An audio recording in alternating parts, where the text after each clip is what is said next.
કઈ માગવાની વસ્તુ બાપુ આશીર્વાદ દો, પણ તને દેવો હેનો આશીર્વાદ? તારામાં કંઈક હોવું જોઈએ ને આશીર્વાદ જેવું. બસ બાપુ આશીર્વાદ દો, બાપુ આશીર્વાદ. પણ હેનો દેવો?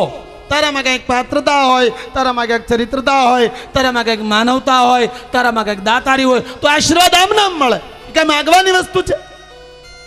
બહુ જવાબદારી સાથે કહો. આ દુનિયાની આ મોટામાં મોટી નબળાઈ બસ માગ જ કરે. નહીં, પાત્ર બનો, આચરણ બનાવો એવું કે કોઈ સાધુનું હૃદય ખીલી જાય કે જા બાપ મારો મહાદેવ તારો હારું, અને ઈ ફળે. પૈસા આપીને આશીર્વાદ એવો અર્થ નહીં કરતા, પણ જેટલા આ યજ્ઞમાં દાન કર્યું, બહુ જવાબદારી સાથે કહું છું. જે પરિવારે આટલો મોટો યજ્ઞ કર્યો છે, જે પરિવારે પોતાના પરશુવાની કમાણી રાતની મહેનત કરી અને એવી કમાણી કોઈ ગરીબ બાળકોના વિદ્યામાં આવા મહાયજ્ઞમાં વાપરી છે, એને આશીર્વાદ માગવો પડે? જા બાપ તે તારા પરશુવાના રૂપિયા આવા મહાયજ્ઞમાં વાપર્યા, મારો મહાદેવ તારું કલ્યાણ કરે અને એ આશીર્વાદ ફરે મારા બાપ. જેણે યોગદાન કર્યું છે. કારણ કે આપણે 2 છોકરાને ભણાવતા હોઈએ તો કેટલી આપણે જરૂરત પડે, કેટલી ચિંતા હોય, કેટલું આપણે રળીએ.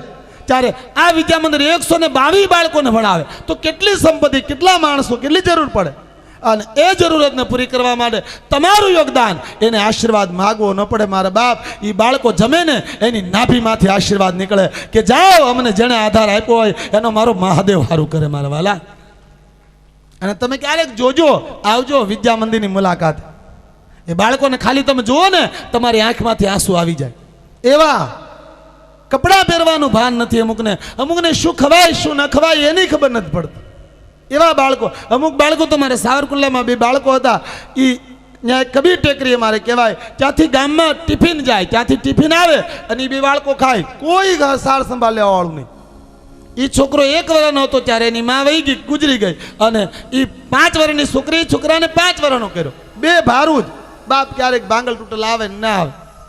આવા બાળકોને વિદ્યા મંદિર સ્વીકાર્યા અને આવા બાળકો ત્યાં અભ્યાસ કરે અને એવા બાળકોના હૃદયનો પ્રેમ એ તમારા માટે આશીર્વાદ બને બાપ. સમાજમાં માગવાની વસ્તુ આશીર્વાદ છે જ ને ટૂંકામાં. પણ આજ આપણે બસ જે હોય માગ્યા જ કરીએ.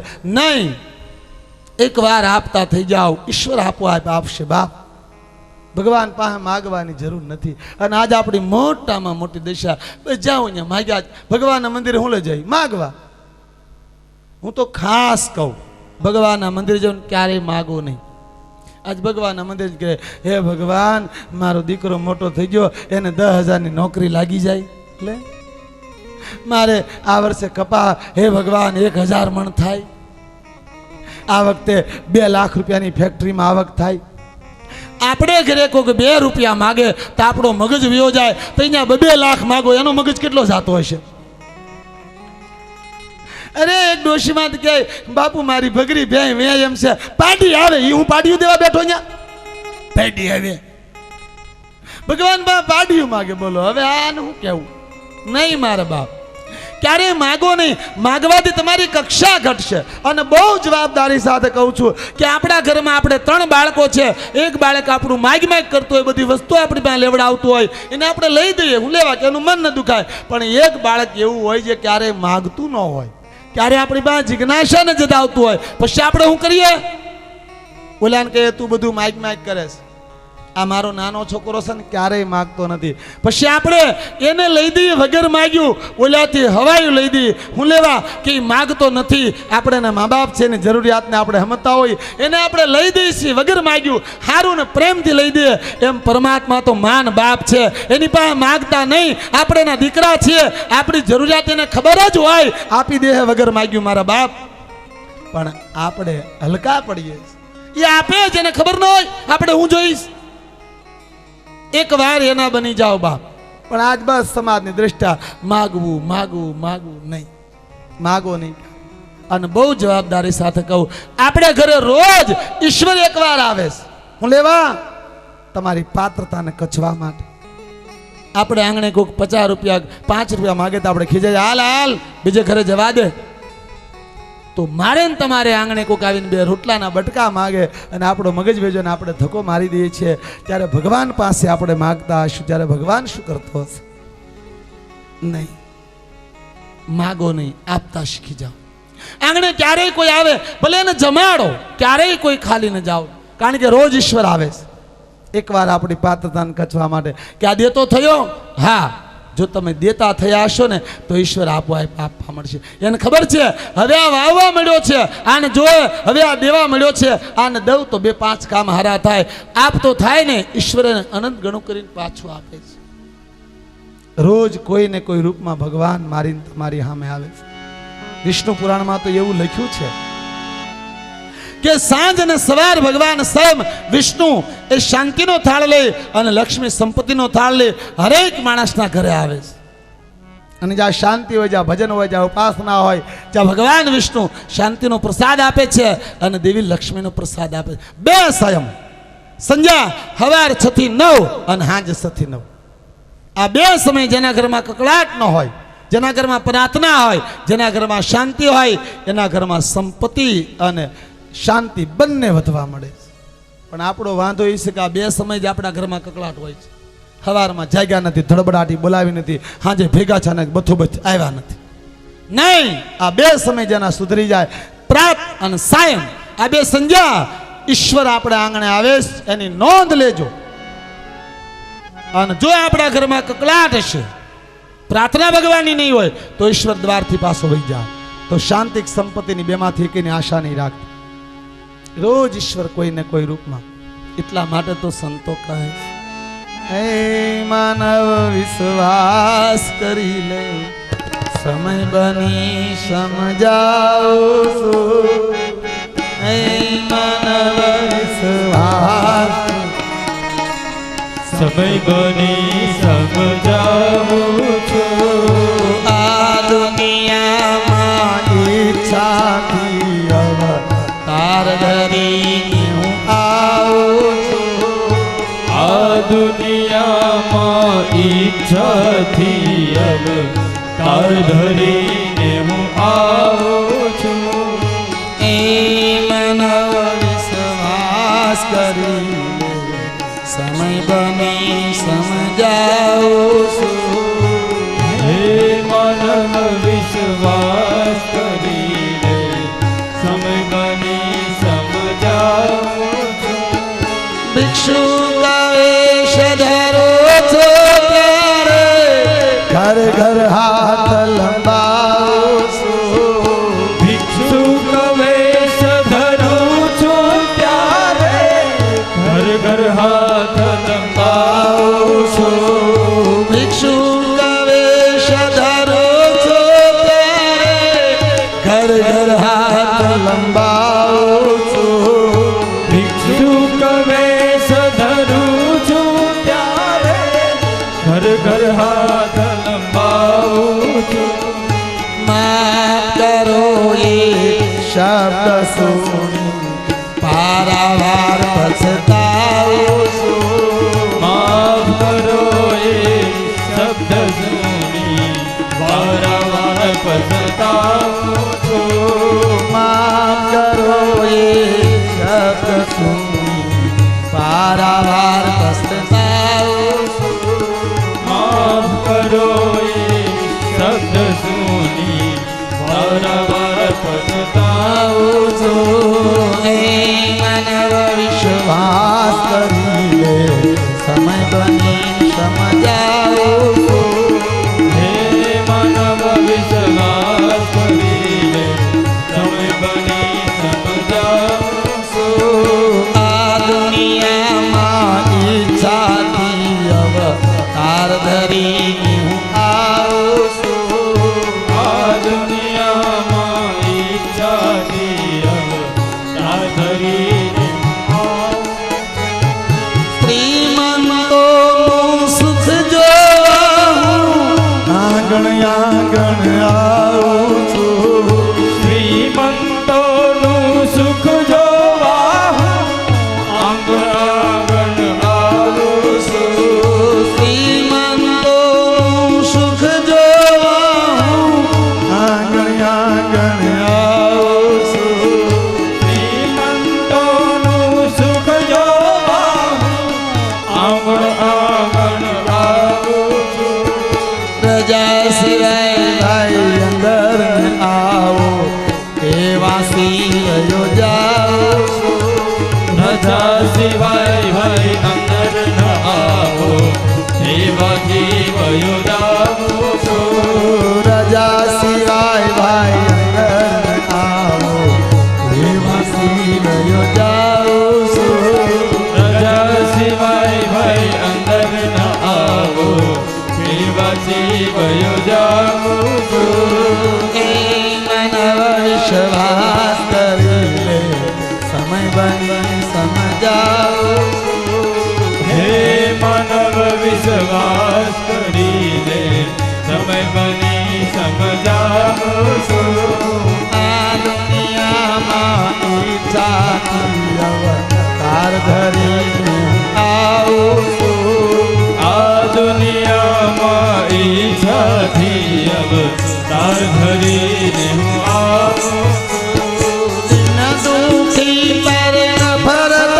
દેખી આંસુડે આવું છું દિન દુખી પર નફરત દેખી નિજ આંસુડે હું આવું છું દિન દુખી પર નફરત દેખી આંસુડે આવું છું દિન દુખી પર નફરત દેખી નિજ આંસુડે હું આવું છું સંતો ભક્તોના અપમાનો જોઈને હકલાવું છું સંતો ભક્તોના અપમાનો જોઈને અકળાવું છું સંતો ભક્તોના અપમાનો જોઈને હકલાવું સંતો ભક્તોના અપમાનો જોઈને અકળાવું છું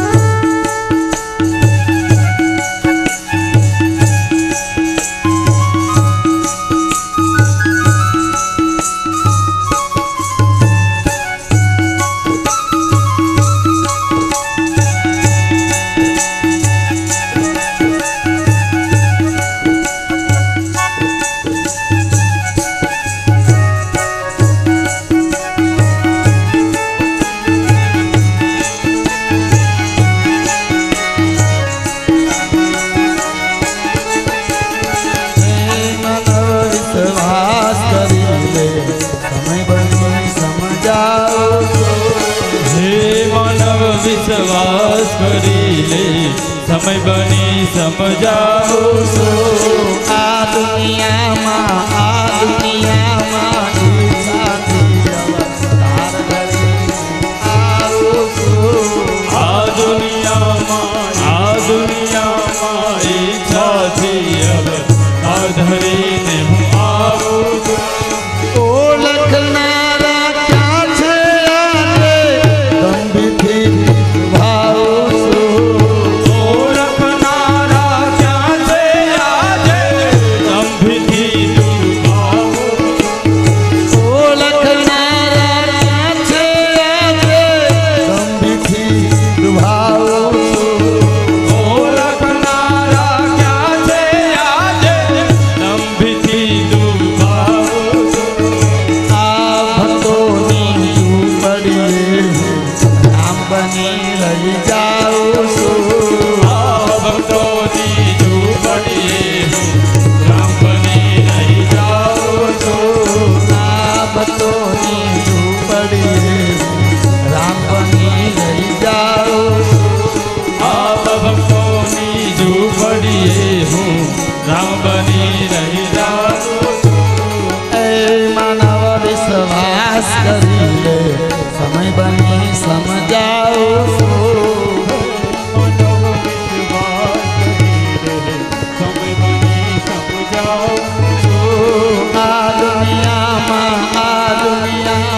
આ દુનિયામાં ઈચ્છાથી અવતાર ધરી આવું છું આ દુનિયામાં ઈચ્છાથી અવતાર ધરીને હું આવું એ માનવ વિશ્વાસ કરી લે સમય બની સમજાવું છું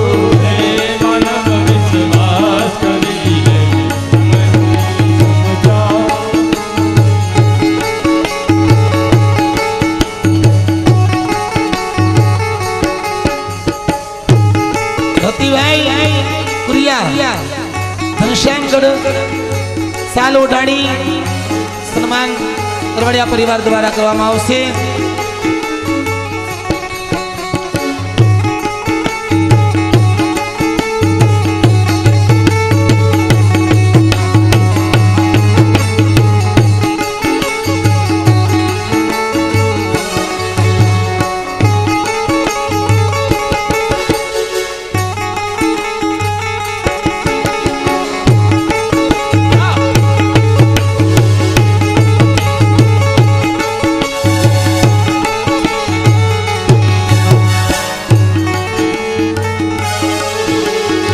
પરિવાર તરફ સન્માન થઈ રહ્યું છે. એક વાર તાળીઓથી વધાવજો. ધન્યવાદ. બોલે ઘનશ્યામ મહારાજ કી. હે માનવ વિશ્વાસ કરી લે, સમય બને સમજાવો છું. હે માનવ વિશ્વાસ કરી લે, સમય બને સમજાવો.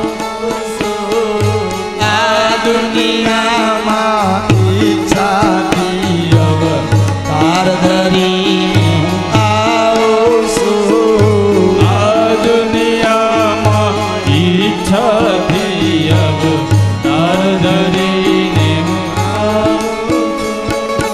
આ દુનિયામાં ઈચ્છાથી અવતાર ધરી આવું છું. આ દુનિયામાં ઈચ્છાથી અવતાર ધરીને રતિભાઈ ઘનશ્યામગઢ વાળાએ 501 રૂપિયા વ્યાસપીઠને સ્વીકાર. જોરદાર તાળીઓથી વધાવજો. માનવ વિશ્વાસ કરી લે, સમય બની સમજાવું છું. આ દુનિયામાં ઈચ્છાથી અવતાર ધરીને આવું છું.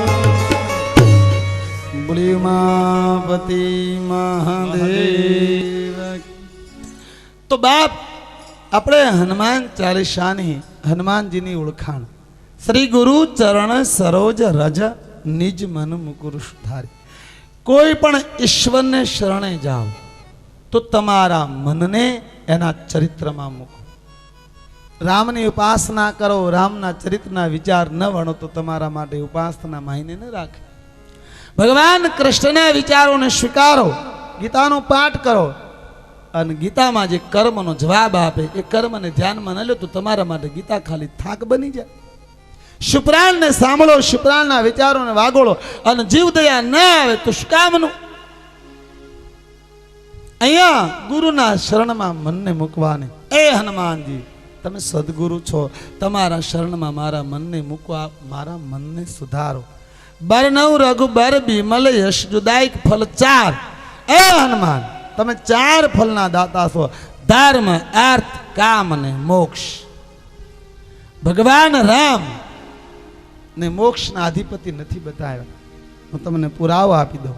શિવ મહાપુરાણ 180 પાના નંબર 7 ખંડ, રુદ્ર સંહિતાનો બીજો ખંડ, ગોરખપુર ગીતા પ્રેસ બીજી સંહિતા 180 પાના નંબર. ત્યાં લખ્યું છે, હે દેવી સતી, આ બ્રહ્માંડનો જ્યારે અધિપતિ મને બનાવ્યો ભગવાન મહાદેવે, ત્યારે ધર્મ, અર્થ અને કામ 3 પુરુષાર્થ આપ્યા હતા. મોક્ષ મહાદેવે એની પાસે રાખ્યો છે. હું તમારા ભક્તોને પહેલા મોક્ષ આપીશ, આવું વચન મને આપ્યું છે. અર્થઘટન, મારો હનુમાન એ 4 ફલનો દાતા છે. રઘુના બરથી એટલા બિમલ છે. પછી બીજી 2 કડીમાં જીવની ઓળખાણ: બુદ્ધિહીન તનુ જાન કઈ સમીરુ પવન કુમાર. હે હનુમાન, હે બાપ, હું તો બુદ્ધિ વગરનો નાદાન પામર અને તુસ્સ જીવ છું. હનુમાનજીને આગળ બહુ બુદ્ધિમતાના આડંબર ન કરાય. કારણ બુદ્ધિહીન તનુ જાન કે સુમેરુ પવન કુમાર.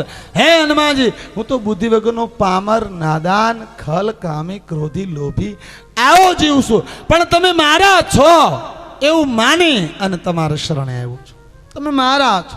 હું ગમે એવો છું, ખલ છું, બુદ્ધિ વગરનો છું, નાદાન છું, પણ તમે મારા છો એટલે મારો સ્વીકાર કરશો.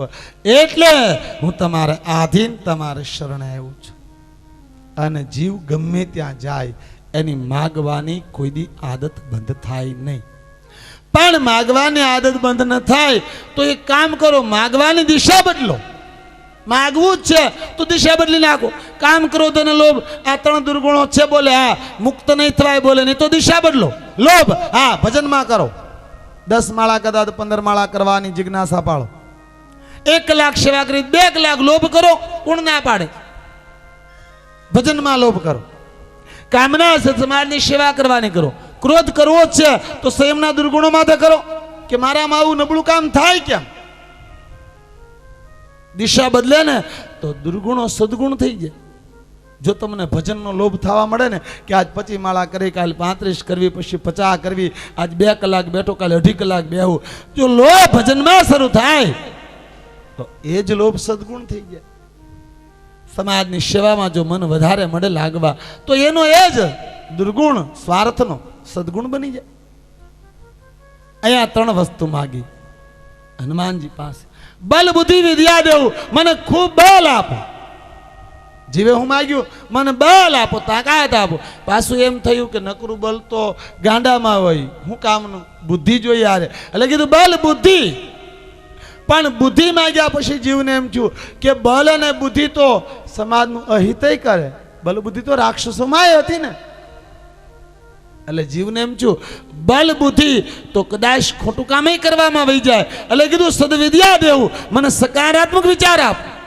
મારું બળ અને બુદ્ધિ સમાજના અહિતમાં નહીં, સમાજના હિતમાં વપરાય. બલ બુદ્ધિ વિદ્યા દેવું, મને સદવિદ્યા આપો. હું લેવા કે મારું બલ અને બુદ્ધિ સમાજના હિતમાં વપરાય, અહિતમાં ન વપરાય. કેટલી ઊંચાઈ છે હનુમાન ચાલીસા. ભગવાન પાસે માગો, ખૂબ માગો, પણ કેવું માગો જેમાં હિત હોય સમાજ. કારણ કે બલ બુદ્ધિ તો રાક્ષસોમાં હતી, પણ સદવિદ્યા નહોતી, સકારાત્મક વિચારો નહોતા. એટલા માટે બલનો દુરુપયોગ થયો, પરિણામે સમાજનું અહિત થયું, હિત ન થયું. બલ અને બુદ્ધિ એની હારે સદવિદ્યા માગો, સકારાત્મક વિચાર સમાજનો હિત કરી શકો. મારું બલ અને બુદ્ધિ સમાજના શોષણમાં ન વપરાય, પોષણમાં વપરાય. કારણ કે સમાજના શોષણમાં જો વપરાય તો રાક્ષસ બની જાય. રાક્ષસોમાં કેટલું બળ હતું, બુદ્ધિ કેટલી હતી, પણ એક અભાવ સદવિદ્યા નહોતી. એટલે એ બે ખોટા માર્ગે વહી ગયા, પરિણામે દૈત સર્જાયા. ધ્યાન દેજો, બરાબર કથા આપો. રાવણમાં કેટલી બુદ્ધિ, સોનાનો કિલ્લો, વિચાર કરો. અને બળ કેટલું, 9 ગ્રહો તો એના ઢોલીએ બાંધેલા રહે અને ઈશારા માથે તમામ દેવતાઓને કામ કરવું પડે. આટલો બલવાન માણસ, કેટલી તાકાત. દેવતાઓ જેનું નામ પડે તે આ બધું ઉભા રહી જાય. દેવતાઓ જેના લંકાની સેવા કરે, આટલો બલવાન માણસ. અને વેદોમાં 4 વેદનો જાણકાર, કેટલી ઊંચાઈ આધ્યાત્મિકતાની.